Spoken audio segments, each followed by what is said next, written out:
문재인 대통령은 왜 지방분권을 공약으로 내걸었을까요? 왜 지방자치단체를 지방정부로 부르겠다고 했을까요?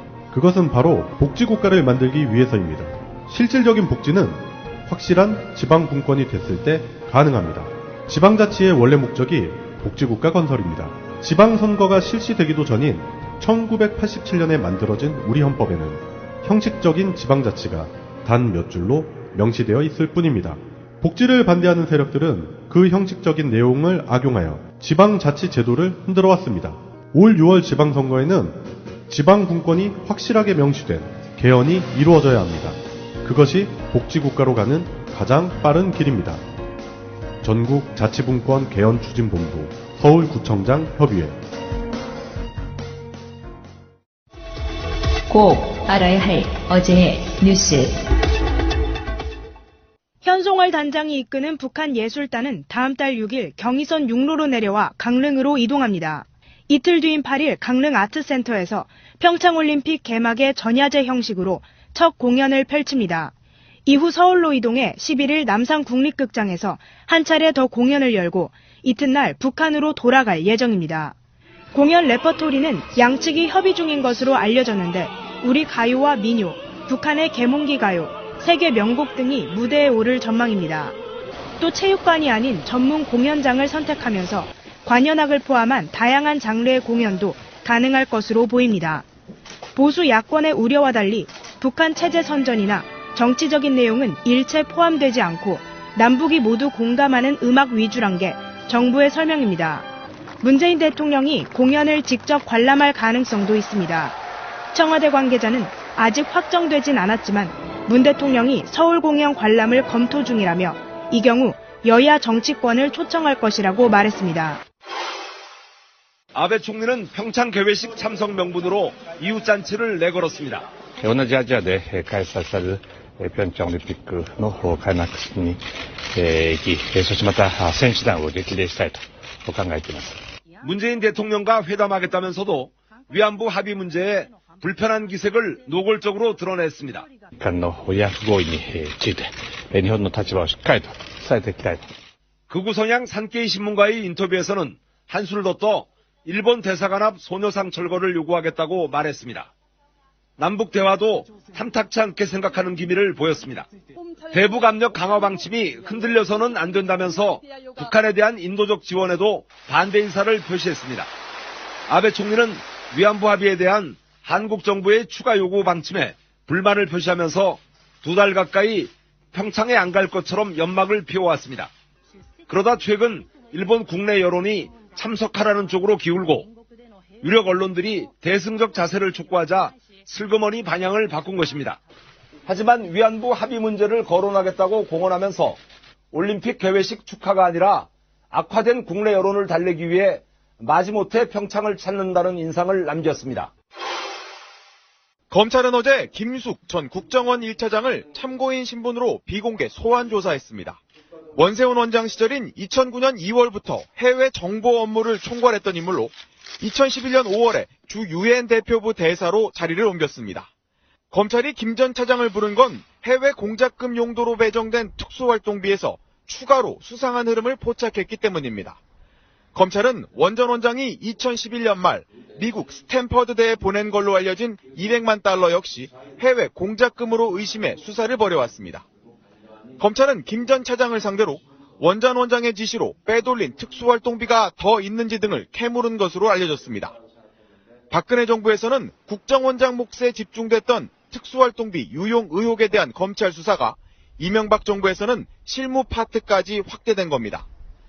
검찰은 특히 매년 배정되는 특수활동비 가운데 쓰고 남은 돈을 국고로 귀속시키지 않고 공작금 용도로 돌린 후 빼돌렸을 가능성을 주목하고 있습니다. 김 전 차장뿐 아니라 최종업 전 3차장 등 당시 분야별 총괄 책임자들을 줄줄이 부르는 것도 이와 무관치 않다는 분석입니다. 공작금 용도의 특수활동비까지 빼돌린 정황이 잇따라 포착되고 있어 이명박 정부 당시 국정원의 눈먼 돈 규모는 훨씬 더 커질 가능성이 높습니다. 자, 이동영이 검찰에 들어가면서 다스는 우리 아버지 것이라고 생각한다 이거 있었잖아요. 네. 근데 이 이동영이 다스의 핵심 관계자, 전 핵심 관계자의 전화 통화 이거는 그 핵심 관계자한테 이동영이 이시영하고 한 대화를 말해주는 거예요. 자, 이동영 역의 우리 야수님. 내가 그래서 시영아, 이제는 형하고 너 열심히 해라. 형은 물러서서 도와줄 테니까. 그때 당시에 이동영이 다스의 통근 버스 업체로부터 7천만 원의 리베이트를 받은 사실이 드러나서 궁지에 몰렸던 상황인 거예요. 그러니까 이시영이 이제 서로 사촌간이고 그러다 보니까 이동영한테 그걸 돈 받아 처먹었어. 이제 기분이 나빠에 있는 거야. 사실 내가 주인인데 네. 이 새끼가 친인척이라고 지금 비리 저지른 거에서 그걸 해명하는 거라고 생각해요. 그 다음에 또 이동영의 이야기입니다. 무슨 목적이냐 이거야? 같이 너랑 나 다 매장할라 했던 거 아닌가 생각이 드는 거 못 일어나게. 안 그래도 얘기하는 게 다들 시영이 밑에서 한다 그러더라고. 다음에 자신이 뒷전으로 밀려나고 시영 씨가 다스의 실권을 쥐고 자신을 홀대하는데 억울함을 토로하던 동영 씨. 충격적인 말을 내뱉습니다. 이제부터. 시영이는 지금 MB 믿고 해서 자기 거라고 회사에서 마음대로 하고 있잖아.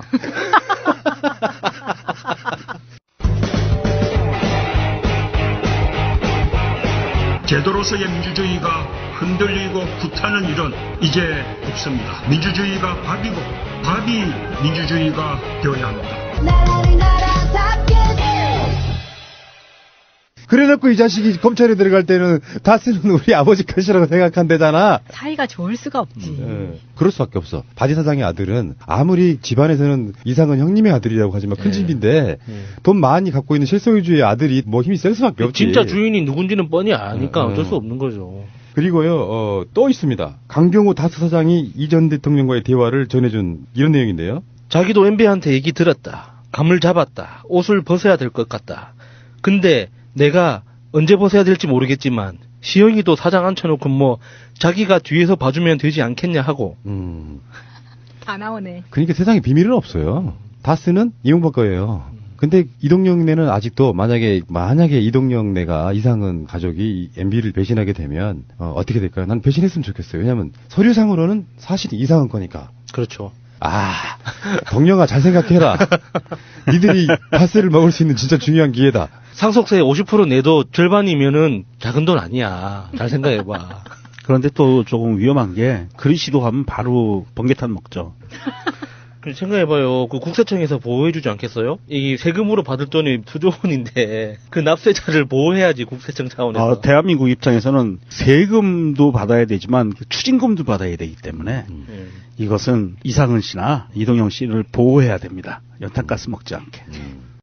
지금 야당 이야기인데 야당에서 지금 여러 가지 이야기를 좀 풀어볼 만한 건들이 좀 많아요. 안철수에 반대해서 지금 새로 당을 만드는 그분들 있죠. 일단 당명이 정해졌더만요. 민주평화당. 민평당이라고 이제 약칭까지 지금 나왔어요. 어쩌면은 안철수와 유승민이 하는 신당보다 훨씬 더 빨리 만들어질 가능성.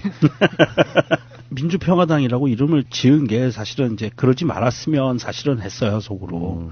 왜냐하면 평민당하고 뉘앙스가 너무 비슷해요. 평화민주당하고 김대중 대통령의 이미지와 너무 비슷하기 때문에 노리고 했겠죠. 그렇죠. 그리고 노리고 한 거라고밖에 안 되는 거고. 그리고 자기들은 호남 지역의 그 국회의원들이 대다수이기 때문에 김대중 대통령의 이념을 이어가겠다라는 그런 뉘앙스인 것 같아요. 근데 믿어줄 국민이 과연 몇이나 될까 궁금하기는 하지만 좀 안타깝네요. 그 이름을 택한 거는 다른 이름을 택한 게 더 낫을 뻔했어요. 없어요, 지금 시장이 위대하신 안철수 씨께서 다당제를 구현해 주시는 바람에 지금 당명이 너무 많아졌어요.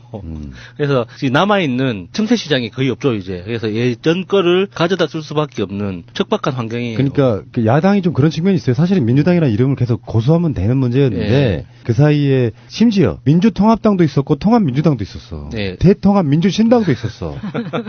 이런 과정들을 보고 있으면 사실 이렇게 봐요. 안철수가 합당을 향해서 막 달려가. 근데 그 기반 아래서는 자기들이 정치적으로 생존하기 힘들어서 반발을 해. 근데 이게 좀 애매모호한 게 안철수 입장에서는 자기가 정말 도를 넘는 행위를 하면서도 당신들의 행위가 도를 넘고 있어라고 또 적반하장의 스킬을 한번 딱 보여주면서 당신들 제명할 거야. 근데 제명은 사실은 못하고 막 이렇게 가는 상황이거든요. 그런데 사실은 호남권의 국회의원들이라는 게 전 그렇게 봅니다. 대선 이후에 안철수는 이미 버려진 거예요, 사실. 대선 후보로서의 가치가 아예 상실됐다는 걸 느끼잖아요. 예를 들어 당선은 문재인 대통령이 됐지만 호남에서 안철수가 더 많이 얻는 상태였다 그러면 이렇게 안철수를 버릴 일이 없는 거예요.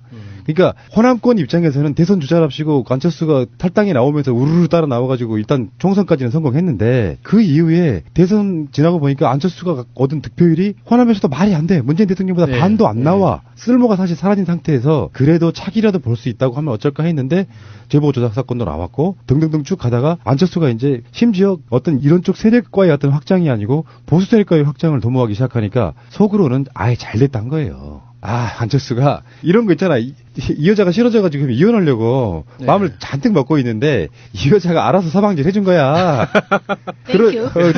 얼마나 고마워. 이건 유자료도 필요 없어. 이 상태로 된 상황이라서 이제는 본격적으로 사실은 이렇게 되면은 민주평화당이라고 불리는 세력이 이제 호남 자민련이 되는 그렇게 거죠. 그렇게 될 수밖에 없죠. 근데 이 사람들이 이제 어떤 그 최대 목표는 교섭단체 구성해가지고 저는 일단 문재인 정부에 굉장히 협조를 잘 할 거라고 봅니다. 그럴 이게 수밖에 없죠. 당명 자체가 주는 의미도 있지만 안철수가 당대표일 때는요. 그쪽 국회의원들의 성향상 뭐 이렇게 막 반대하거나 그러기 좀 힘들었을지도 몰라요. 에이 어린 놈이 뭘 어떻게 하나 보자 이런 느낌으로 갔을 것 같고 이 집들은 제대로 이중대. 그러니까 안철수가 공격하는 지점이 그거예요. 지금 탈당하려시는 분들은 민주당의 이중대가 될 거라고 이야기하고 있는데 나쁘게 표현해서 이중대죠. 개혁에 협조하는 세력으로서는 충분히 활용 가치가 있다고 보는 거예요. 그러니까 이게 민주평화당이라고 지금 오늘 정해진 이 당에 소속될 사람들의 진짜 속마음은 민주당 들어오고 싶은 거잖아요. 근데 그게 이제 당원들이 절대 용서하지 않으니까 당원들의 마음이 누그러지고 자기들을 받아줄 정도로 용서해줄 때까지 민주평화당이라는 이름으로 열심히 협조를 하는 거 말고는 자기들이 할 수 있는 방법이 없어요, 지금. 안철수는 지금 처해 있는 꼴이 꼭 아프리카 원숭이 같아요. 아프리카에서 원숭이 사냥을 할 때 항아리에다가 바나나 하나를 집어넣고 기다리면은 항아리에 이제 손을 집어넣어가지고 바나나를 꺼내려고 하는데 주먹을 쥐면은 항아리에서 손이 안 빠지게끔 그 항아리 크기가 돼 있는 거예요. 그래서 그냥 사람이 가서 잡으면 되거든요. 정말 머리 좋은데? 그러니까 바나나만 놓으면 도망갈 수 있는 거예요. 그런데 지금 안철수가 자기가 지금 쥐고 있다고 생각하는 걸 단 하나도 놓치지 않으려고 하니까 되는 일이 하나도 없는 거예요. 그런 삶을 살아왔잖아요. 의사하면서 V3 하고. 그러니까 자기가 갖고 싶은 거 다 가졌던 사람 그대로. 날카로운데요? 제가 그래봐서.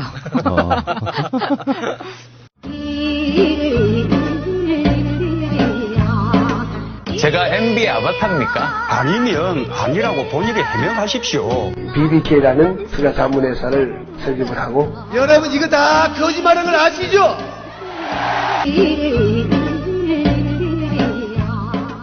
자, 야당 이야기 하나만 더 하겠습니다. 유여의 자유한국당 이야기인데요. 재심 청구를 했는데 바로 기각된 거죠. 그러니까 네가 재심 청구한 건 의미 없어. 그런데 같이 제명돼 버렸어요. 한 사람이 더.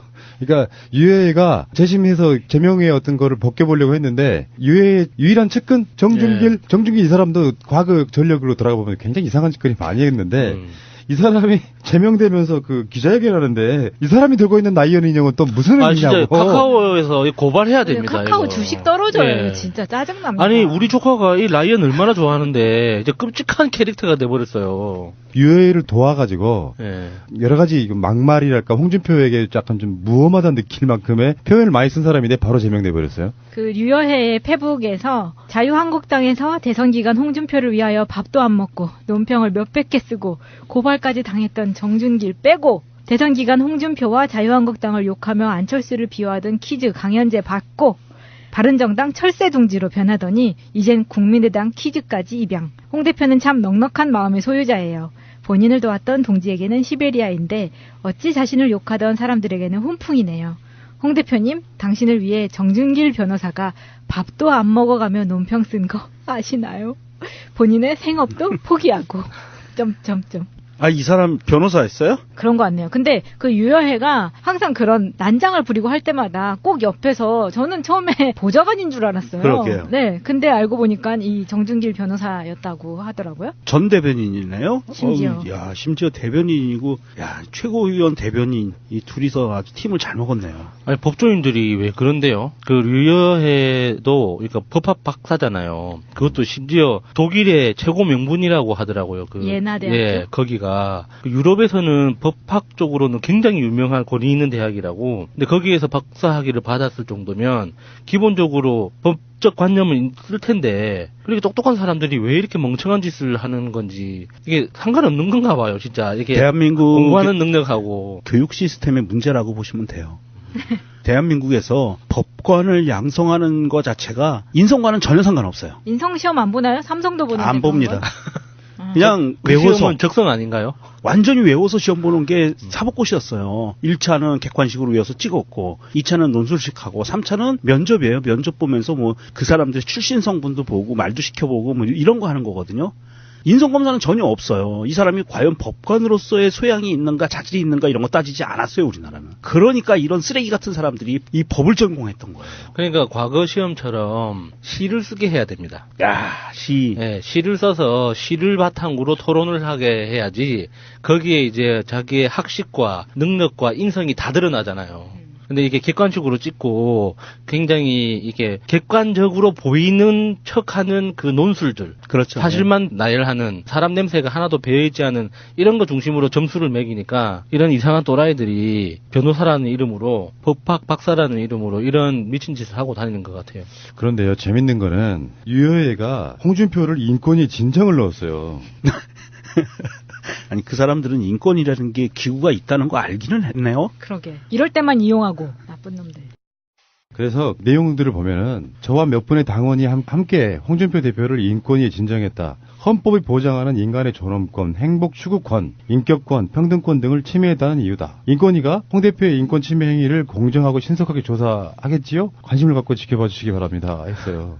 뭔지 제가 지금 유여해한테 행복 추구권을 침해당하고 있는 것 같은데요. 이상해요. 이거는 이 인권위에다가 진정할 게 아니에요. 왜냐하면 지금 이거는 자유한국당의 당원 당규에 따른 제명 조치잖아요.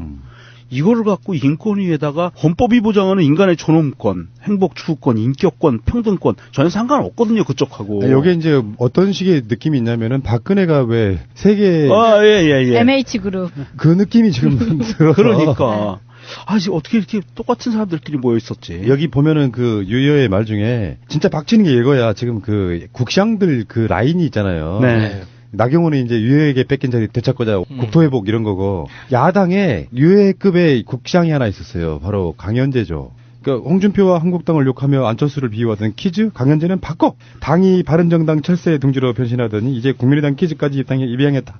자 정말 이거는 내가 봤을 때는요 유해는 당분간 진짜로 아파서 병원에 입원한다. 지난날의 악행도 악행이지만 실제로 홍준표가 얼마나 잔인무도한 인간인지를 그냥 그대로 보여주는 것처럼 보이거든. 근데 그 상황에서 유해가 우리한테 잘 보였든 못 보였든 그런 문제가 아니고 이 정도로 공인인데 어떤 시범 케이스로 그냥 일사천리로 쫙 자르고 제명당했는데 서울시당 신년 인사에 가려고 앉아 있었더니 나가 이 쌍년아 막 여기 와 개쌍욕 너무 심했어요. 네. 그래놓고 그러니까 그때 그 논리가 그거였거든. 나 재심 중이기 때문에 아직 최고위원이야 이렇게 들어왔는데 바로 쫓겨나갔죠. 솔직히 말하는데 내가 만약에 유해의 남편이거나 그러면 마누라 정신 못하게 할 것 같아. 얼마나 구질구질해졌냐고. 그러고 보니까 유해 씨 결혼했어요? 네.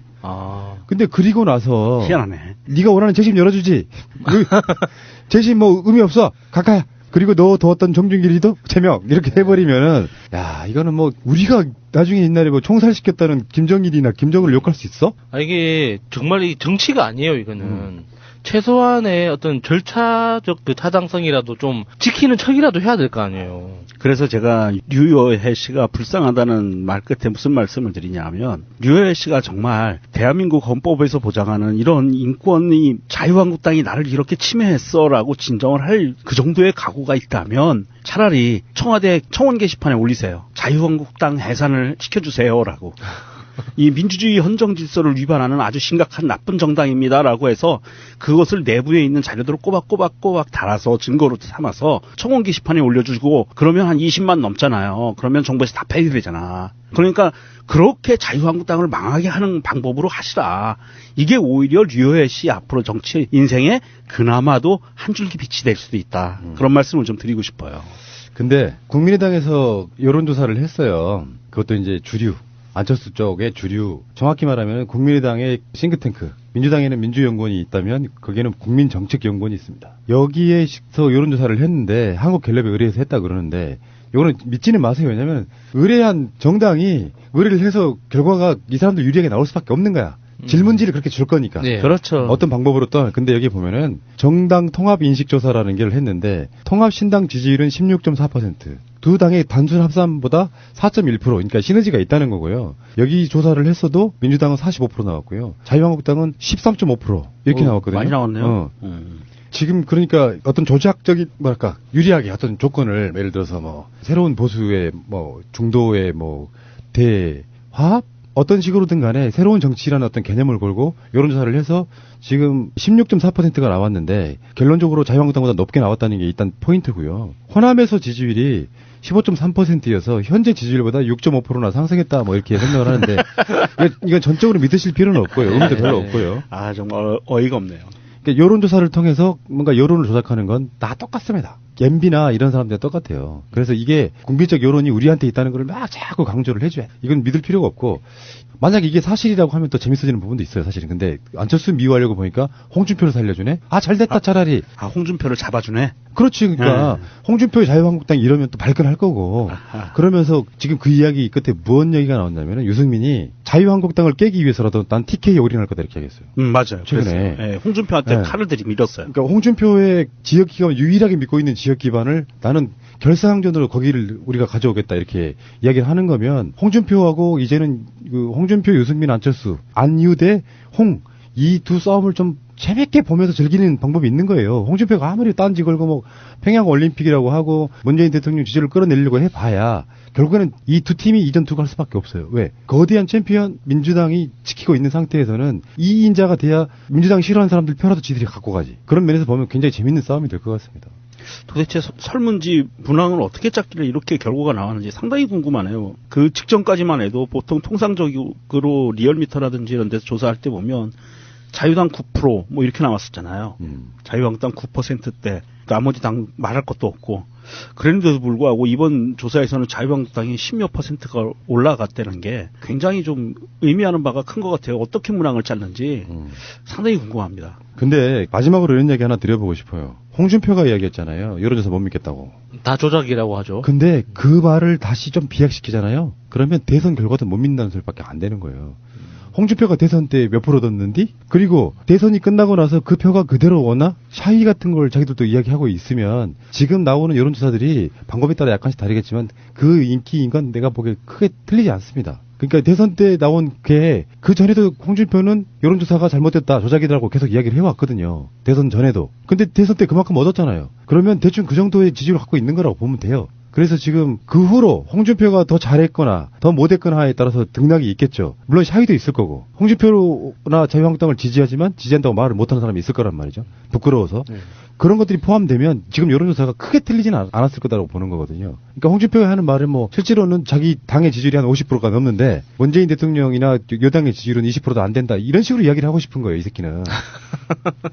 이제 선거해보면 알겠죠. 근데 이런 건 있어요. 여론조사라는 게 문항에 따라서 아주 의도적으로 제가 그 MB의 경천 동지할 3가지 중에서도 그런 이야기 비슷한 걸 했지만 여론을 반영하는 게 아니라 여론을 조작하는 게 여론조사인 경우로 써먹는 경우는 꽤나 많이 있어요. 그래서 말도 안 되게 형편 안 되게 막 그렇게 조사해내는 것도 분명히 있는 것이고요. 그렇지만 그거를 정권이 써먹지 않고 일반 자율적인 여론조사 업체들이 발표하는 거라 그러면 그게 크게 여론조사 기관마다 다르지 않다면 모든 여론조사 기관이 서로 짜고 할 수는 없잖아요. 그러니까 여론조사는 그 개별적인 숫자 하나하나가 중요한 게 아니라 경향성, 패턴이 중요하잖아요. 그러니까 계속 그런 추세를 보이고 있는지 추세를 확인하는 거지 이게 뭐 정확한 숫자 17%다 뭐 17.5%다 이런 숫자 자체가 중요한 게 아니니까 이게 조작이 되려면 모든 여론조사 기관들을 동시에 조작해야 된다는 건데 홍준표는 그냥 꿈꾸고 있는 거죠.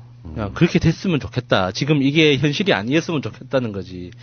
그냥 그렇게 살다가 사라지겠죠. 선거를. 근데요, 여론조사 얘기가 나와서 한마디만 더 제가 섞자면 이런 부분이 있습니다. 갑자기 뜬금없이 데일리안이라고 하는 매체 아시죠? 뭐 이데일리 계열 아니에요? 네, 데일리안이 여론조사 전문기관 RN서치에 의뢰해서 실시한 여론조사에 따르면 문재인 대통령의 국정 운영에 대한 긍정평가는 56.7로 나왔다고 발표를 해요. 실제 전기조사 하는 회사도 아니거든요. 그러니까 갤럽이나 리얼미터의 그런 조사도 아니고 뜬금없이 데일리안이 여론조사 전문기관 RN서치에 의뢰해서 조사를 해서 56.7%가 나왔다라고 이야기를 합니다. 이게 여러분들이 보시기엔 정상으로 보이세요? 근데 지금 마침 지지율 떨어지는 그 느낌이 있어. 뭐 비트코인 논란, 남북 단일 논란이 있어서 지지율이 떨어졌다고 지금 여러 기관들이 60%대 후반으로 떨어졌다고 계속 나발을 불고 있는 사이에 누군가가 뭔가를 의뢰해서 여론조사 기관이 나와서 하는 거는요. 제가 최민희 의원 방송에서도 드린 말씀인데 여론조사의 지지율이 떨어져서 그게 결과로 나오는 게 아니고 언론사나 여론조사 기관들이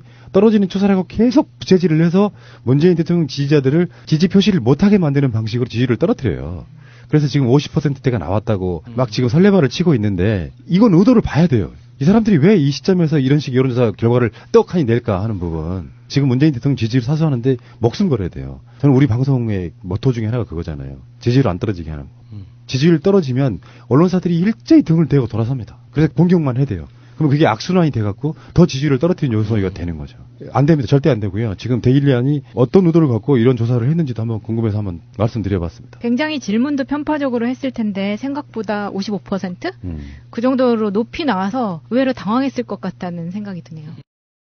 예, 이제 다시 세월호다 34번째 시간입니다. 자, 공순주님 나오셨고요. 네, 안녕하세요. 명정님도 나오셨습니다. 안녕하십니까? 예, 오늘 방송은 시즌2의 마지막 방송이 될 것 같아요. 시즌3는 언제쯤 생각하고 계세요? 세월호 이제 진상규명 과정이 어떻게 진행이 되느냐에 따라서 좀 차이가 있긴 할 텐데, 뭐 특조위 진행이 되고 청문회도 또 혹시 진행이 되고 하면 또 새로운 이제 사실 같은 게 확인이 되고, 거기에 따라서 또 검증도 이제 진행을 해야 되는 거라서, 예, 그쯤 되지 않을까. 예. 생각합니다. 네, 그간의 그 어떤 방송들에 대한 피드백이 여러 군데에서 저한테 들어왔는데요. 일단 많은 분들이 그런 이야기 하셨어요. 저 많은 자료를 어디서 놨는지, 어떻게 저걸 다 분석했는지 궁금하다, 놀랍다 이런 반응이 꽤 많았습니다. 그러니까 보통 언론상에 회자되는 이야기들이 아니기 때문에 단순히 인터넷 긁어서 나올 수 있는 이야기가 아니고요. 우리 방송 자체가 그냥 원본인 그런 정보들이 굉장히 많았고 그 방송들을 들어보면 확실히 세월호 사건은 의혹투성인 사건인처럼 이대로 묻힐 수는 없는 거거든요. 그런 것들을 규명해달라고 제2기 특조위가 있는 것이고요.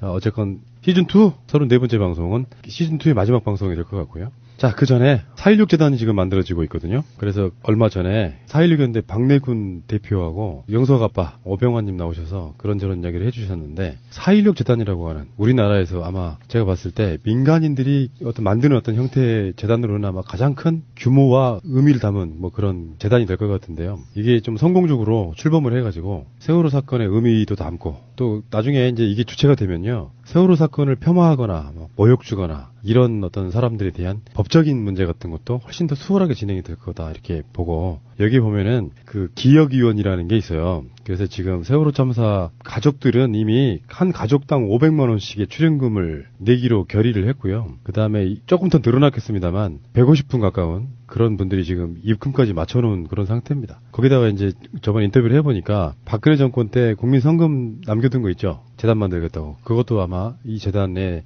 포함될지 안 될지는 아직 결정된 건 없어요. 그리고 국민들이 이제 기억위원이라 그래서 여기에 이제 약정을 하셔가지고 국민들이 다수가 참여하는 그런 형태로 특정한 약정 금액도 있고요. 지금 새가 날아든다 공지사항란에 다 올려드렸는데 되시는 대로 십시일반 뭐 이렇게 그냥 내시는 분들도 있고 기억위원이라고 해서 이렇게 특정한 금액이 약정되는 뭐 이런 부분도 있거든요. 자, 많은 분들이 관심을 바라고요. 최소한 저도 할 건데요. 4.16 재단의 기억위원이 되고 싶습니다. 제 개인적으로는 그래요. 그래서 그 이름들이 나중에 4.16 재단의 어떤 특정한 곳에 다 이름들이 새겨진다라고 해요. 기억위원이 되신 분들, 많은 분들의 참여를 바라겠습니다. 세월호 사건은 제 인생에서도 가장 중요한 터닝포인트가 아닌가 싶은 생각이 들 정도로 진실규명부터 시작해서 나중에는 안전한 나라 만드는 데까지 중점적인 어떤 단체로서 자리매김하지 않을까 이렇게 생각을 해봅니다. 많은 분들 관심 바라겠습니다. 잠시 후에 다시 오겠습니다.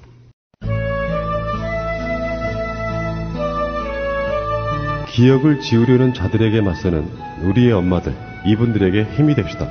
4.16 기억 저장소의 후원 회원이 되어주세요. 세월호 참사의 모든 것을 기록하고 보존하려고 합니다. 4.16 기억 저장소 www.416memory.org 문의는 031-410-0416으로 해주세요. 기억할게, 다 기억할게. 아무도 외롭지 않게.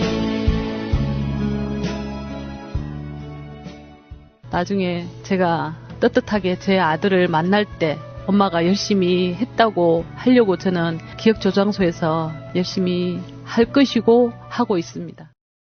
자, 손주님. 네. 시즌2의 마지막 방송. 오늘 또 여전히 해군인가요? 네. 해군을 일단 마무리. 해군이 그렇게까지 세월호 사건에 관여가 되어 있을 줄 사실 몰랐다. 이게 반응들이거든요. 아, 예. 그리고 이제 구조의 현장에 실질적으로 지휘자가 해경이 아니고 해군이었습니다. 근데 전혀 이제 구조에 대한 활동은 하지 않았고 인양에 대해서 열심히 준비를 했던 그런 모습을 볼 수가 있었고요. 근데 아직도 해군에 대해서는 다 아시겠지만 검찰의 조사나 감사원의 조사조차도 받지 않았습니다. 책임을 묻는 목소리도 물론 없고요. 그래서 이 부분에 대해서 좀 문제가 이렇게 있으니 이 부분에 대해서도 조사가 필요하다라는 이제 그 생각이 있어서 해군을 이제 말씀을 드렸던 겁니다. 예, 그래서 마무리 내용을 좀 말씀을 드리면 일단 그 지난 시간에 저희가 해경정들이 해상 수색을 제대로 하지 않아서 어민들한테 신고까지 들어와서 해상 수색을 강제적으로 좀 하라고 지휘부에서 명령을 했던 부분이 있습니다. 근데 이 부분에 대해서는 제가 보기에는 해군 내용은 전혀 해상 수색에는 나오지 않기 때문에 16일 날은 모르겠지만 17일 날 18일 날로 가면서 해군은 해상 수색에는 전혀 참여를 안 한 것 같고요. 전혀 나오질 않아서 안 한 것 같고 일부 좀 제가 내용을 좀 말씀을 드리면 18일 날 해경 상시 문자 시스템에 보면 그 여수 상황실에서 오후 3시 51분에 그 여수 저인망 12척이 수색을 하고 있는데 저인망 이제 어구 이용해서 해저를 수색하려고 하는데 언제 해야 되는지 어느 해역을 해야 되는지 지휘부에서 지시를 좀 해달라고 얘기를 합니다. 그러니까 삼천구함에서 오후 4시 26분에 지휘부 회의 결과 저인망 투망하지 말고 주변에서 시각 검색만 실시하라고 지시를 합니다. 그러니까 저인망 같은 경우 저희가 그동안 계속 시신 유실 방지나 이런 것 때문에 처음에는 이제 뭐 망을 빠져나가지 못하게 뭐 창문마다 이렇게 망을 설치를 해달라고 요구를 했는데 이게 제대로 안 됐잖아요. 그래서 세월호 침몰 초기에 저인망으로 해서 그물로 물고기를 잡는 어선들을 많이 동원을 해서 보통 이제 그 유실되는 거를 좀 이렇게 방지를 하려고 했었는데 그래서 이제 여수 상황실 같은 경우에는 지금 저인망 어선들을 많이 동원을 했는데 삼천구함에 있는 지휘부들이 어막 내리지 말고 그냥 시각으로만 보라고 해상 위를. 그렇죠. 그 수면 위에 떠 있는 것만 수색하라는 얘기죠. 그러면은 이 저인망 어선들을 동원할 필요가 없는데 굳이 해경 함정들도 많으니 이제 이렇게 지시를 합니다. 그리고 나서 BH에서 실종자 가족팀한테 그 사체 유실 방지 그물망을 설치를 안 하기로 결정을 했는데 이거 혹시 통보가 됐냐고 물어봐요. 이건 당연히 저희가 해달라고 요구를 했던 거잖아요. 세월호 침몰 초기부터. 근데 안 하기로 결정을 했대요. 근데 요거 혹시 가족한테 전달이 됐냐고. BH에서 물어봅니다. 그러니까 다시 해경 오자 상황실에서 실종자 가족팀 그 사체 유실 방지 그물 설치 불가능에 대해 사유에 대해서 가족 측에 설명을 하였으며 추가 질의 시 재답변할 예정임이라고 적어놓기는 했는데 이 문제가 이제 실종자가 저인망 어선 활용이나 그물망 설치하는 거에 대해서 만약에 이걸 할 수가 없다라고 하면 당연히 반발을 했을 건데 그 뒤에 아무런 얘기가 없어요. 그래서 실제 이 얘기를 했는지가 전 좀 의심이 들더라고요. 근데 19일로 넘어와서 오후 3시 50분쯤에 진도 실내체육관에 가족팀을 케어하는 해경팀이 있었어요. 저인망 어선 혹시 가족들 설명됐냐고 상부에서 한 번 더 물어보니까 이 가족팀에서 뭐라고 하냐면 처음 접하는 내용이라고. 자기네들은 못 들은 내용이라고 얘기를 해요. 그럼 이거는 가족들한테 설명이 안 됐다는 얘기잖아요.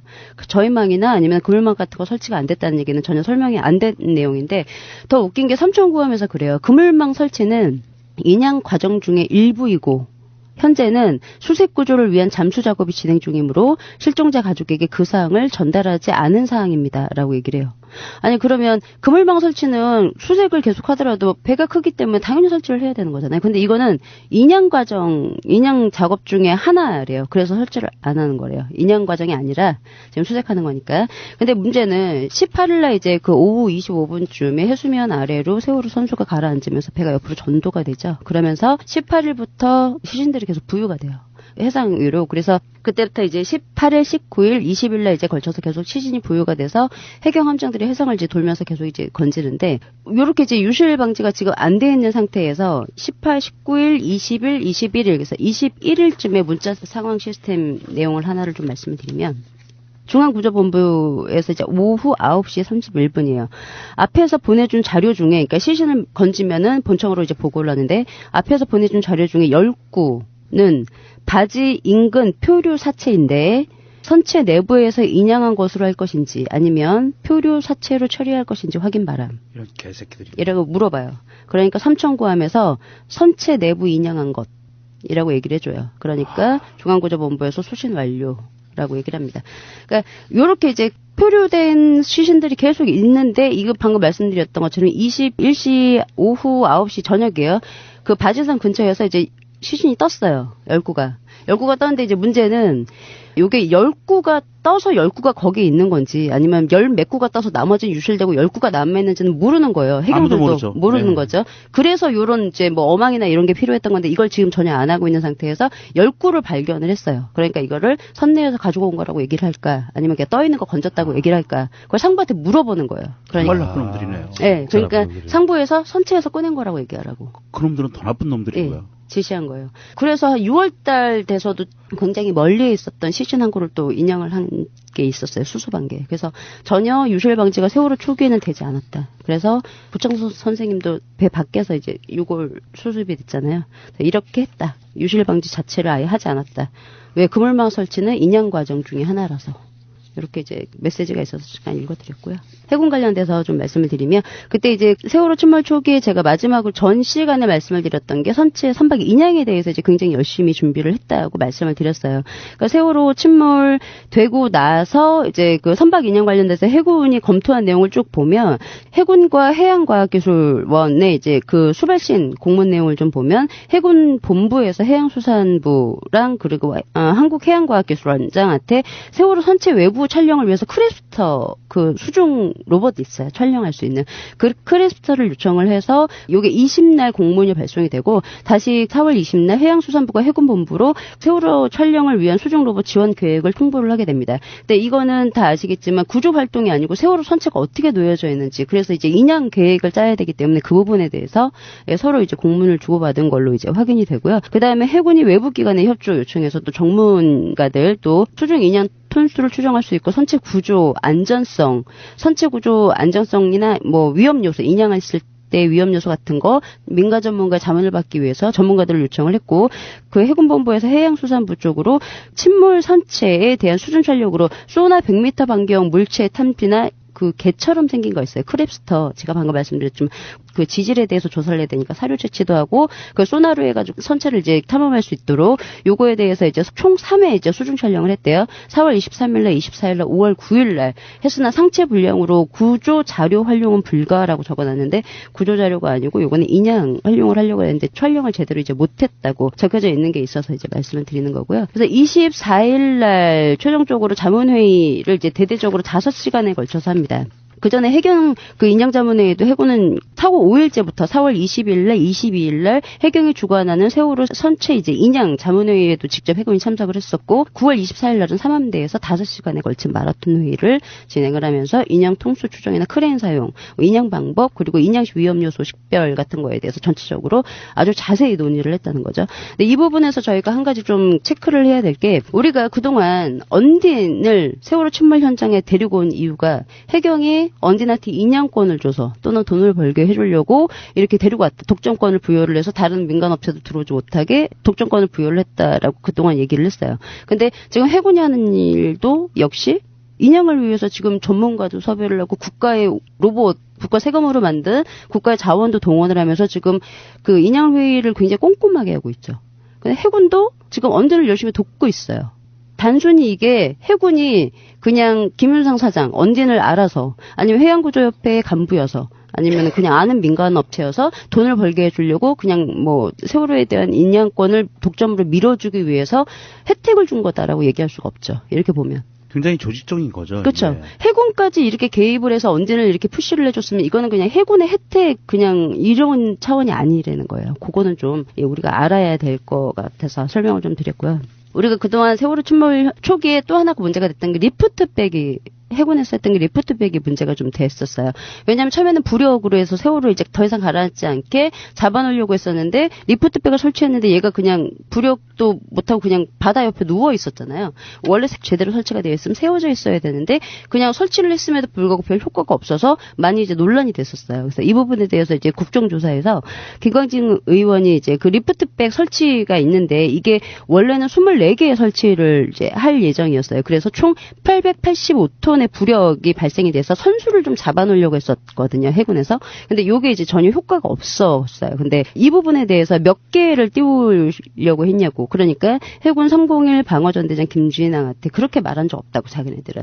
리프트백 관련해서 언론에서는 그렇게 얘기한 적이 저희는 없고, 그냥 하나 띄울지 두 개 띄울지 언론에 막 이제 대대적으로 났었는데, 그럼 이게 다 그냥 언론에서 알아서 그냥 소설을 쓴 거냐고. 그러니까 해군에서 그렇게 얘기는 한 거 없는데 언론이 그냥 지네들이 알아서 쓴 거라고 이렇게 얘기를 해요. 그러니까 김진왕 대령이 리프트백을 설치하게 된 배경에는 그 배가 가라앉고 있는 상황에서 그 위치를 정확히 알기 위해서 부위로 썼다는 얘기잖아요. 부표로 쓴 거죠. 부표로 썼죠. 그러니까 요 리프트백이 근데 그 부표로 썼다는 게 세로가 6.8m고 가로가 3.7m예요.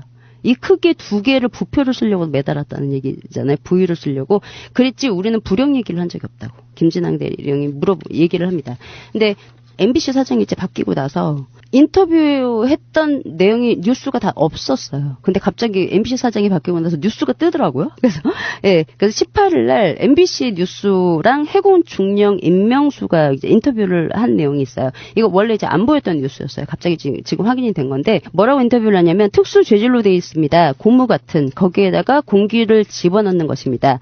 리프트백 25개 하더라도 띄울 수 있는 수준은 안 됩니다. 물에 잠긴 세월호가 1만 톤 가까이 되는데 최소한의 부력을 유지하는 것입니다. 그러니까 선수를 더 이상 가라앉지 않게 부력을 유지한다고 인터뷰를 한 게 있고요. 경인일보와 18일날 역시 또 해군 대령 권모 씨가 그 에어 리프트백은 배가 가라앉지 않는 것을 방지하기 위한 것이지 배를 수면 위로 올리는 역할을 하는 건 아니라고. 더 이상 이제 가라앉지 않게 잡아놓는 역할이라고 얘기를 했고, 그 다음에 최태욱 해군본부 공보과장이 선수에 남아있는 부력을 최소한 유지시키는 이제 응급 처방으로 사용한 것이고 위치 부위 역할을 병행해서 쓸 수 있도록 했다라고 인터뷰를 한 게 있어요. 그러니까 해군에서 얘기를 처음에 한 거죠. 언론에서 자기 마음대로 얘기를 한 게 아니고. 근데 이 기사가 다 내려가 있었어요. 그러고 나서 이제 국정조사를 진행하니까 우린 그런 얘기 한 적 없다고. 언론 지네들이 알아서 한 거다라고 얘기를 했는데 이제 지금 이제 확인이 돼서 말씀을 드리는 거고. 근데 이제 인양 전문가 잠수산업연구원장 정용현이라는 분께서 뭐라고 얘기를 하냐면 인양하는 기능은 원래 있어요. 리프트백이 원래 부력을 잡아주는 게, 왜냐하면 천안함 때도 사용을 했거든요. 이 리프트백을. 그래서 원래 인양하는 기능은 충분히 있지만 세월호처럼 톤수가 너무 많이 나가는 거는 리프트백이 거의 이제 인양 방법에 해당이 안 된다고, 이거는 리프트백 같은 경우에는. 근데 제가 방금 말씀을 드렸지만 인양에 대해서는 온갖 전문가들을 다 섭외를 해서 마라톤 회의도 하면서 열심히 준비를 했는데 이 구조 활동에 대해서는 이것조차도 물어보지 않은 거죠. 리프트백을 몇 개를 달면 이게 혹시 부양이 될까? 아니면 선수가 잡아질 수 있을까? 이런 것조차도 물어보지 않았다는 거예요. 그리고 그동안 리프트백을 달기 이전까지는 한 번도 논의된 적이 없어요. 회의상에서는. 그냥 그러니까 갑자기 해군에서 선수가 가라앉았으니까 이거 잡아놓자 하고 이제 급하게 실행을 한 거죠. 근데 제대로 실행이 안 돼서 이제 논란이 됐던 부분이 있어서 좀 말씀을 드렸고요. 공기주입은 뭐 충분히 다 말씀을 드려서 아실 거예요. 근데 우리 이제 그동안 저희가 쭉 구조 활동에 대해서 국제 수색 구조 협약에 가입이 95년도 9월 달에 됐거든요. 그래서 이 협약을 기준으로 순환구호법이 만들어졌고요. 순환구호법 24조에 보면 구조 활동의 종료 또는 중지 라는 내용에 언제 종료를 할 수 있는지 언제 중지를 할 수 있는지 나오는 부분에 구조활동이 완료된 경우에 중지를 할 수 있고, 생존자를 구조할 수 있는 모든 가능성이 사라지는 등의 더 이상 구조활동을 계속할 필요가 없다고 인정되는 경우 중지할 수 있다고 되어 있어요. 이 법은 해군과 해경 모두 다 적용이 되는 법이죠. 근데 제가 뭐 그동안 말씀을 드렸지만 전혀 구조자에 대해서 구조를 하려는 어떠한 그 노력도 지금 보인 적이 없어요. 근데 일단 천안함 때 공기 주입 내용을 좀 보면 천안함 때는 역시 SSU가 직접 공기 주입을 했어요. 29일날 1구역에 45m 한미에 이제 3인치 인도줄 설치를 한 다음에 망치로 한미 이제 두드려 보고 그 휴대한 공기통 있잖아요. 통 하나를 다 이제 1차적으로 함체 절단 상태를 확인한 다음에 그쪽으로 주입을 1차로 했고요. 30일날 같은 경우에는 공기통 2개의 분량에 대해서 좌연 한미 출입구를 개방을 해서 거기에다가 이제 공기 주입을 했어요. 그러니까 이 부분에 대해서는 해군이 너무 공기 주입을 어떻게 해야 되는지를 잘 알고 있어요. 왜냐하면 천안함 당시에도 공기 주입에 문제가 있어서 전문가들이 많이 의견을 냈었거든요. 거기다가 하면 안 되고 이렇게 해야 된다는 내용이 굉장히 많았기 때문에 이미 해군들도 잘 알고 있어요. 공기 주입을 어떻게 해야 되는지. 근데 그걸 이제 100% 언진한테 맡겼고 해군은 이제 전혀 공기 주입에 이제 관여를 하지 않았죠. 그러니까 세월호 침몰을 하고 나서 대책회의에 공기 주입에 대해서는 굉장히 논의를 많이 했었는데 전혀 물론 말 그대로 논의만, 공기 주입을 어떻게 할 건지 논의만 그냥 했었고요. 덴요 180이라는 공업용 공기 압축기를 언딘에서 구해왔잖아요. 해경이 그 뉴스타파와 인터뷰를 한 게 있어요. 6월 27일 날. 해경 측에서 이제 해경은 공기 압축기를 갖고 있지 않아. 언딘에게 요청했고 해경보다 전문성이 있는 언딘이 당시 제대로 판단하고 장비를 투입했을 것이라고 인터뷰를 한 게 있어요. 물론 해군은 공기압축기가 굉장히 많아요. 해군은 말할 필요 없고요. 해경 같은 경우도 지금 공기압축기가 총 7개, 세월호 침몰 당시 7개를 가지고 있었어요. 이게 동해청에 2개, 서해청에 하나, 남해청 하나, 인천 서해 2개, 제주청에 하나. 그러니까 최소한 인근청이면 제주랑 서해청에 있는 공기압축기를 동원할 수 있었다는 얘기죠. 충분히 있었는데 안 했고. 한 개 더 좀 말씀을 드리면 요게 이제 해경이 세월호 국정조사에 제출한 자료인데 언딘한테 잠수 장비를 임대를 했어요. 표면공급식 있잖아요. 예. 표면공급식 장비를 임대를 해서 사용해서 그 임대료도 줬고 물론 방금 말씀드렸지만 공기압축기도 언딘이 가져왔기 때문에 언딘한테 비용을 냈죠. 근데 문제는 표면공급 요것도 표면공급 그 잠수 장비도 없다고 얘기를 했어요. 해경에서. 근데 남해청에 역시 6식이 있어요. 이미 표면 공급식 잠수 장비도 6식을 보유하고 있었는데 그거 안 가져왔죠. 언딘한테 그냥 그 하라고 해서 돈을 그냥 밀어줬고요. 그래서 공기압축기나 스쿠버 장비 요게 사이드 스캔 소녀도 해경청에 있어요. 근데 그때 언딘이 배를 또 하나 빌려와서 대절해서 사용하고 거기 또 5천 얼마인가 또 이제 군함 비용을 신청한 게 있었잖아요. 사이드 스캔 소녀나 표면 공급 시 장수 장비 이거 다 해군 해경한테 다 보유하고 있는 장비였어요. 전혀 침몰 현장에 투입되지 않았고 이 언딘 통해서 침몰 현장으로 동원을 한 거기 때문에 장비 동원하는 그 시간 동안 골든타임 소멸됐고요. 바지선 가져온데 7일 걸렸잖아요. 골든타임 소멸됐고 구조활동 지연 명분까지 지금 우리 가지고 오고 있다, 장비. 바로 그냥 할 수 있는데 이걸 그냥 다 놓고 가지고 오고 있다. 플러스 불필요한 세금까지. 그래서 이런 일이 있었습니다. 장비가 있었는데도 장비조차도 침몰 현장에 지원을 하지 않았어요. 또 하나 말씀을 드릴게. 이게 제호흡기라는 게 있어요. 요거는 7월 달에 세월호 실종 수습자 과정에서 거의 이제 막바지에 나타난 자료인데 여기 이제 어떤 내용이냐면 그 실종자 수색 작업 중에 2014년도 6월 25일부터 열흘이 넘도록 시신 수습이 되지 않아 외국 업체라도 데려와서 실종자 수습에 투입해달라 해서 실종자 가족분들이 요청이 있었어요. 그래서 2014년도 7월 4일날 미국 잠수 전문 업체 미 해군 출신 잠수사 2명이 실종자 수습 작업에 투입을 하기 위해서 한국으로 옵니다. 그래서 이 사람들이 이제 2001년도 2월 달에 하와이 앞바다 수심 500m 해저에 가라앉은 일본 그 실습선에서 희생자 9명 중에서 8명을 수습한 경력이 있는 사람들이에요. 그러니까 수심 500m면 굉장히 깊잖아요. 여기서 이제 요런 이제 그 수습한 경력이 있어서 이 사람들이 왔는데 끝내는 투입을 하지 못하게 그냥 돌아갔어요. 돌아간 이유는 제가 나중에 말씀드릴 거고 돌아갔는데 요게 이제 2014년도 7월 18일 날 황지연 양이 마지막으로 수습이 되고 실종자 수색 작업이 완전히 끝나거든요. 그래서 그 바로 직전에 이제 너무 수습이 안 되니까 좀 요청을 했는데 이 잠수사들이 가져온 게 제호흡기라는 잠수 장비였어요. 저희는 그동안 이제 전혀 모르는 장비였거든요. 기사에도 나오지 않고 저희는 그동안 스쿠버나 그 표면공급식 잠수 장비만 있는 걸로 알고 있었어요. 근데 제호흡기를 가져가서 이게 이제 그때 많이 논란이 됐었죠. 근데 끝내 이거 이제 이 사람들이 투입하지 못하고 그냥 돌아간 이유는 이 사람들이 제호흡기를 이용해서 잠수를 하게 될 경우에는 그 고무단장에서 그냥 잠수를 하기 때문에 침몰 현장에 바지선이 있었어요. 그래서 이걸 잠깐 치워달라라고 요청을 했는데 구조본부에서 이거 치울 수 없다라고 해서 그냥 돌아갔어요. 합의가 되지 않아서. 근데 요 바지선이 당시에는 실종자 수색이 굉장히 활발하게 이루어지고 있을 때도 아니거니와 그 막바지기 때문에 이 바지선 하나 때문에 그냥 돌아갔을까. 저는 그렇죠. 이거보다는 저는 좀 이 제호흡기 기능에 대해서 우리가 좀 알면 책임 추궁이 분명히 있을 거기 때문에 왜냐하면 맞습니다. 기본적으로 반폐쇄식이라고 해서 한 40m까지 잠수할 수 있는 그 제호흡기가 보통 잠수 시간이 1시간에서 2시간 정도거든요. 근데 이게 만약에 기능이 확인이 된다라고 하면 분명히 또 책임 추궁이 있을 거기 때문에 아마 요걸 두려워해서 그냥 돌려보낸 게 아닌가. 다이빙 벨처럼. 그 확률이 제일 높습니다. 왜냐하면 이게 이제 제호흡기라고 하는 다이빙 장비가 대한민국 특수부대 애들도 갖고 있는 장비들이에요. SSU나 UDT 같은 데 갖고 있거든요. 네네, 맞아요. 전 세계 모든 바다에서 잠수해야 되는 특수부대들은 기본 장비입니다. 뭐냐면 숨을 들이쉬고 내뱉는 숨을 물 밖으로 내뱉는 게 아니라 기계 안으로 다시 흡수해서 이산화탄소를 제거해서 숨으로 다시 집어넣는 장비예요. 그러면 공기방울이 유출되지 않기 때문에 물속에 사람이 있는지 없는지 몰라요, 밖에서는. 그래서 특수부대들은 이것을 항상 간직하고 있는 거고 우리나라에도 있었고요. 그 당시에 그래서 말썽이 많았죠. 그 문제 때문에. 그것을 투입하지도 않았거니와 그 사람들이 들어간다고 하면 그런 최고의 장비를 갖고 와서 들어간다 그러면 무조건 지원해줘야 돼요. 네. 아니 그 사람들이 그 고무보트에서 다이빙을 해야 된다고 해서 바지선에서 다이빙 못하는 게 아니에요. 조류가 이렇게 해서 협의해서 그러면 이거 가이드라인을 타고 들어가십시오라고 하면 얼마든지 할 수 있는 거거든요. 근데 이유가 분명히 다른 이유가 있었다는 거죠. 네. 이 사람들이 들어가면 이 제호흡기는 특징 중에 하나가 물속에 들어가서 산소 탱크로 이 탱크 제호흡기 탱크로 호흡할 수 있는 시간이 극단적으로 늘어난대요. 이거는 뭐 1시간에서 2시간으로 늘어나는 게 아니라 6시간, 7시간으로 늘어나는 거예요. 잠수 시간이. 그게 가능한 장비인 거예요. 그러면 자기들이 책임 추궁 당할 게 무서웠을 거가 아마도 맞는 추측일 것 같습니다.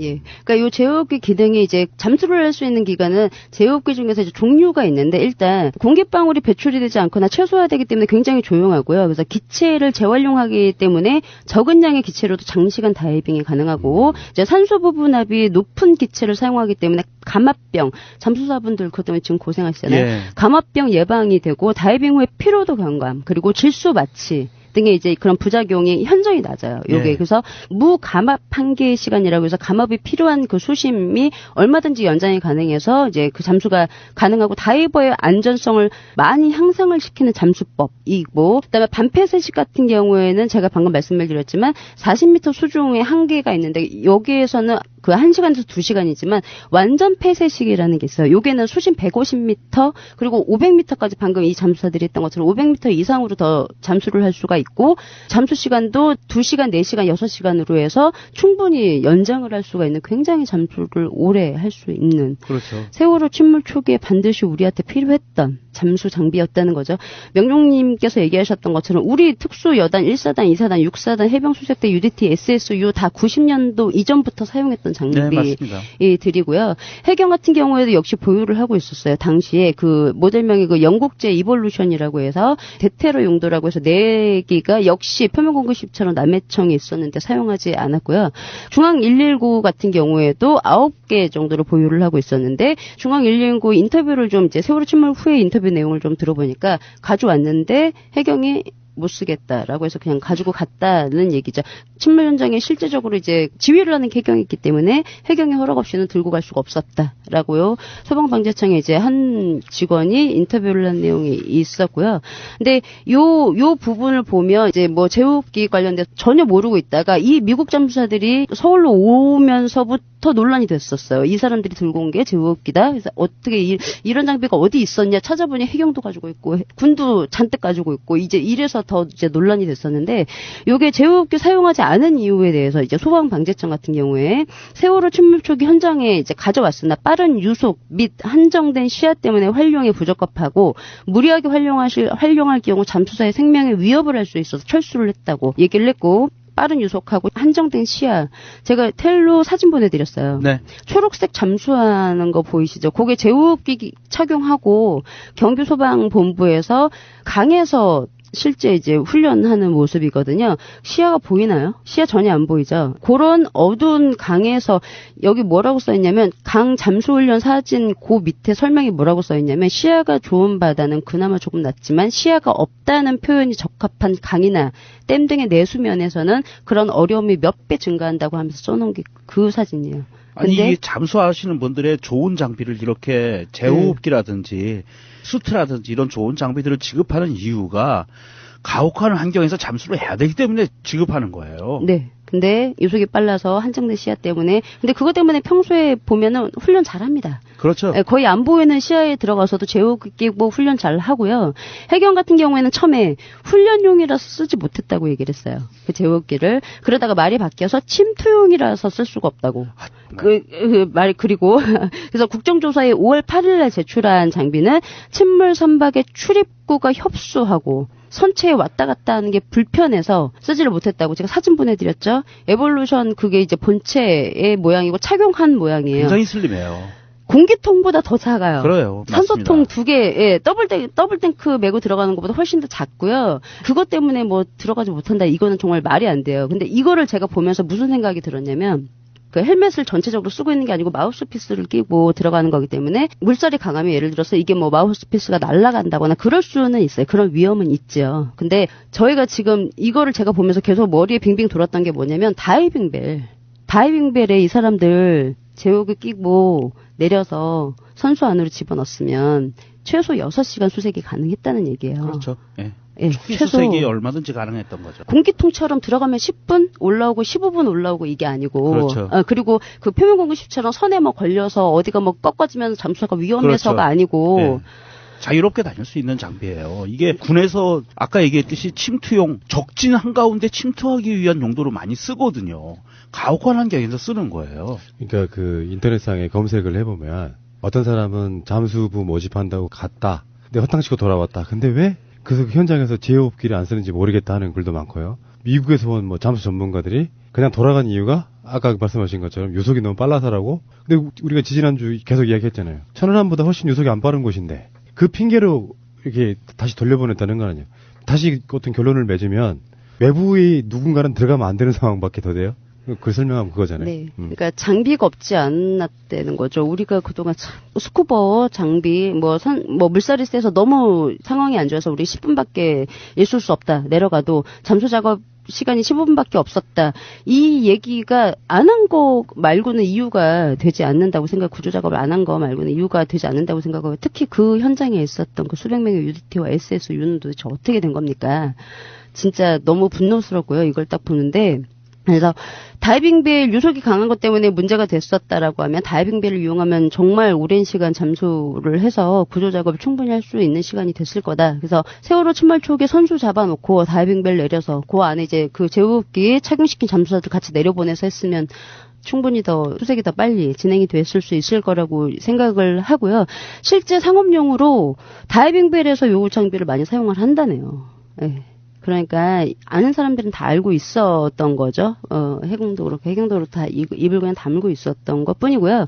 그 해경 문자 상시 시스템에 보면 18일 날 이제 어떤 내용이 나오냐면 잠수 장비가 계속 이제 안 되니까 BH에서 물어봐요. 그 민간 잠수사, 해경 잠수사 사용하는 장비 등이 왜 다르냐고 물어봐요. BH에서 해경한테. 그러니까 삼천감이 뭐라고 하냐면 민간업체 사용 장비는 훅가, 그러니까 표면 공급식, 그리고 해경이 사용하는 건 스쿠버 장비라고 설명을 해줘요. 그러니까 BH가 뭐라고 하냐면 그럼 지금 상황에서 해경 장비로 현실적으로 구조 작업이 가능하냐고 물어봐요.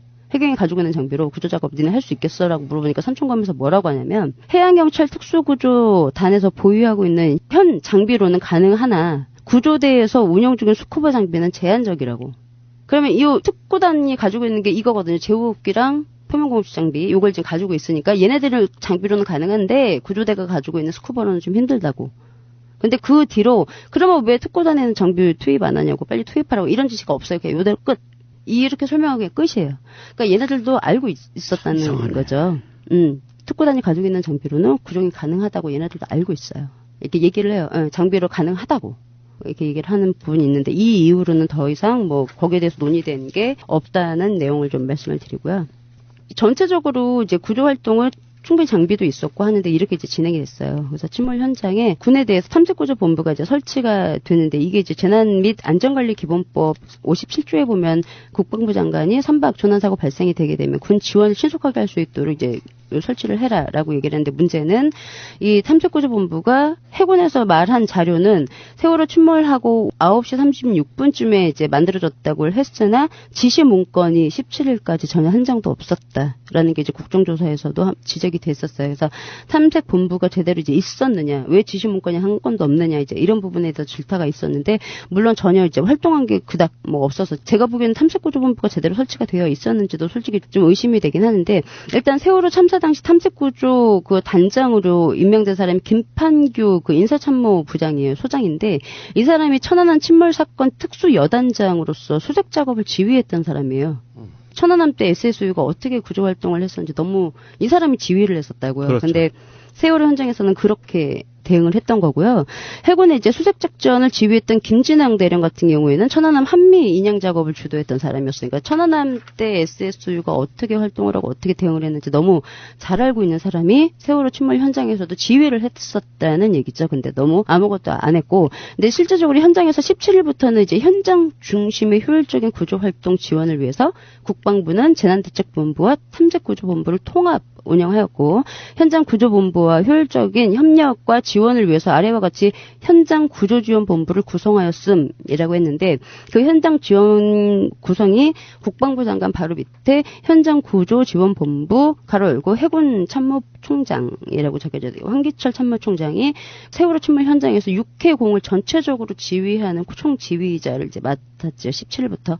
다 아시겠지만 전혀 구조활동이나 이런 게 없었고, 17일부터 원활히 인양 작업에 대해서 회의가 활발하게 이루어졌었죠. 해수부에서 이제 보도자료를 낸 것도 역시 해경이 현재 전체 상황을 총괄하지만 현장 바지에서 잠수작업 통제 활동은 해군이 담당하고 있다고. 그러니까 실제 구조작업도 해군이 지휘를 하고 있었다는 거를 너무 잘 알 수가 있어요. 그 황기철 총장에 대해서 제가 좀 몇 가지 말씀을 드리고 싶은 게, 그동안 그 통영함 출동 지시를 했다는 이유로, 그리고 이제 가슴에 노란 리본을 달았다는 이유로 영웅 대접을 받았지요. 근데 방금 제가 말씀을 드렸던 것처럼 세월호 침몰 현장의 육해공군의 총 구조 활동의 지휘자가 황기철 해군 참모총장이었어요. 근데 그 통영함을 출동시켰다는 이유만으로 여기에 대한 책임을 물어야 된다는 목소리가 전혀 지금까지 안 나오고 있어요. 근데 다 아시겠지만 통영함 같은 경우에는 지금 무죄 판결이 됐잖아요. 무죄 판결에 대해서 거기에 대해서 국가배상도 청구를 해서 배상금도 받았어요. 근데 문제는 이게 이 사람이 이제 기소된 게 특정경제범죄가중처벌법상 배임과 허위공문서 작성 및 행사로 이제 기소가 됐는데, 배임 같은 경우에는 통영함에 뭐 납품해야 되는 장비에 대해서 돈을 따로 이제 뭐 예를 들어 꼼치거나 이런 게 아니면 배임에 대해서 전혀 죄가 되지 않으니까 이거는 상관이 없어서 무죄가 된 거고, 허위공문서 작성 및 행사 같은 경우에도 이거는 허위공문서를 작성한 공무원에 해당하는 거지 이걸 결제하는 사람이 해당되는 죄가 아니거든요. 근데 그 황기철 참모총장 같은 경우에는 통영함 당시 납품 비리가 이제 당시 발생했을 때 방위산업청에 있는 함정사업부장이었어요. 함정사업부장. 그러니까 서류를 기한을 하는 사람이 아니고 결제를 하는 사람이라는 거죠. 근데 이 장비에 대해서 문제가 많았음에도 불구하고 국정조사에서 그 해군 참모총장 황기철이 자기는 이 장비에 문제가 있는지 몰랐다고 하면서 원가 산정이라든지 이런 부분에 대해서 실무와 담당팀에서 모든 것이 결정이 되고 하기 때문에 그 당시 자기는 전혀 몰랐다고. 근데 문제는 이 사인 때문에, 이 결제를 한 기한 때문에 국민 세금 40억이 날라갔잖아요. 41억짜리 장비를 들여와야 되는데 2억으로 퉁치고 지금 나머지 돈 어디 갔는지 모르죠. 여기 관련된 뭐 해군 대령 같은 경우에도 집행유예를 풀려나고 지금 제대로 처벌받은 사람이 없어요.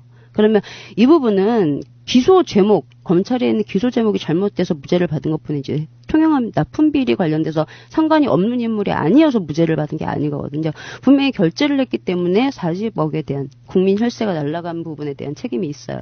근데 이 부분에 대해서도 전혀 지금 뭐 언론에서 너무 세월호 의인이라고 나오는 얘기도 있더라고요. 그런 기사도 있었어요. 그리고 목포 신항에 가서 가족들도 만났어요. 그리고 뭐 정권 교체 후에 차기 국방부 장관이 됐으면 좋겠다는 인터넷 글도 참 심심치 않게 보였는데, 분명히 우리가 알아야 될 게 세월호 침몰 현장에서 구조의 총 책임을 지고 있었던 사람이 해군 황기철 참모총장이었고, 해군업 손에 구조된 사람은 단 한 명도 없다. 그리고 통영함 비리에 관련이 없는 게 아니다. 다만 경찰이 기소를 잘못해서 기소명을 잘못 따라서 무죄가 된 것뿐이지 국민 세금 40억을 손해본 데에 대한 분명히 책임이 있다. 근데 현재는 뭐 처벌 같은 거 전혀 없고 처벌하자는 내용도 없고, 현재 세종대학교 석좌 교수를 아무나 하나요? 지금 석좌 교수예요. 해군 참모총장 제대하면 석좌 교수를 아무나 할 수 있는지 모르겠지만 현재 세종대학교 석좌 교수로 재직 중에 있는 걸로 나와 있습니다. 그래서 이렇게 황기철 참모총장에 대해서 우리가 좀 언론에서 미화를 했다고 해서 착각을 하면 안 되고, 이 부분에 대해서도 분명히 세월호 구조 활동에 대한 책임을 저는 이제 물어야 된다고 생각을 하고요. 참고로 지금 국방부에서 뭐 레이더 항적 자료나 아니면은 세월호 침몰 당일날 함정에 대한 교신이나 헬기 교신, 비행기 교신에 대해서 전혀 공개를 지금 안 하고 있어요. 이게 뭐 제가 전에도 한번 말씀드린 적이 있지만 국가기밀사항이라고 해서 지금 비공개를 하고 있는데, 이 부분에 대해서도 그 정보가 일정 기간을 기간을 가지고 있으면 뭐 3년 동안 보유하는 기간이 있어야 되고 4년 동안 이런 이제 기간이 있거든요. 이 기간이 지나면 폐기를 하도록 돼 있어요. 그러면 이제 저희가 증거를 확인할 수가 없으니 그렇게 폐기가 되기 전에 증거를 좀 확보를 해서 사실을 좀 확인을 해야 된다. 정권 교체도 됐으니 예 그렇게 해서 저희가 좀 확인을 해봐야 될 거라는 생각을 했습니다. 그래서 여기까지가 해군의 긴 방송에 대해서 마무리를 좀 하겠습니다. 네. 야, 정말 방대한 자료예요. 이거 여러분들 뭐 어떤 그런 계산 해본 적 있을지 모르겠는데요. 방송 1시간 정도 하면은 A4 용지로 얼마나 나올 것 같아요? 대략? 20장이요. 15페이지에서 한 20페이지 정도의 텍스트가 나가는 거예요, 말로. 요거를 이제 뭐 30회, 40회, 이 시즌 1도 있었고요. 등등 합치면은 사실상 책 몇 권 나오는 분량이에요. 요걸 다 말로 푸는 거죠. 어떤 분들은 그냥 뭐 마치 세월호의 진상규명이 예능이나 되는 것처럼 생각하시는 분들이 가끔 있어요. 재미가 없다고. 그건 이제 그냥 음모론 집어넣는 거고 재미를 위해서 팩트를 다 있는 그대로 그게 유리하든 불리하든 있는 그대로 나열을 해서 그중에 진짜 진실에 접근하는 것만 취하면 되는 거거든요. 그런 목적의 방송이었다고 말씀드리고요. 저는 순주님을 비롯해서 세월호 의혹 시리즈를 담당하는 그 팀들이 하고 있는 그 역할은 앞으로 제2기 특조위에도 굉장히 많은 영향을 줄 거다 이렇게 보고요. 시즌 3 때는 이제 또 우리가 또 몰랐던 또 뭔가가 또 나올 거예요. 지금 특조위도 그렇고 그러니까 그 어마어마한 자료뿐만 아니라 뭐 여러 가지 그 녹아 있는 그들과의 어떤 그 카르텔 그 모든 것들이 막 복잡하게 얽혀 있는 문제를 사실 풀어야 되는 문제까지 있는 것 같아요. 세월호의 진실이 풀리면 그 모든 카르텔들이 해체되는 효과 때문에 완고하게 막고 있는 거라고 생각이 들거든요. 정권 교체만 했을 뿐 그쪽 카르텔들을 지금도 제대로 부셔본 적이 저는 단 한 번도 없다 이렇게 보는 거거든요. 저는 그렇게 생각을 하고요. 오늘 방송도 굉장히 유익했고 아까 그 제호흡기는 굉장히 좀 충격적이라는 생각이 좀 들어요. 저도 그런 게 있는지 몰랐습니다. 왜? 그 좋은 게 있는데 그 많은 사람들을 이렇게 사용하지 못하게 하고 결국에는 뭐 또 섣부른 추론이 될지 모르겠지만 또 언딘인가요? 어쨌건 언딘이 거기를 독점하게끔 만들어주기 위해서 어떤 사람들이 뭘 눈치도 없이 그냥 와서 뭔가를 하려고 하면 다 돌려보냈다. 그게 결론 아니에요? 네, 맞아요. 자, 이번 제2기 특조위 때는 반드시 언딘을 조사하기를 꼭 바랍니다. 자, 고생하셨고요. 시즌 3에서 뵙겠습니다. 고맙습니다.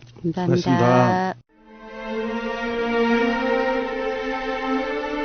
세월호 잊지 않겠습니다.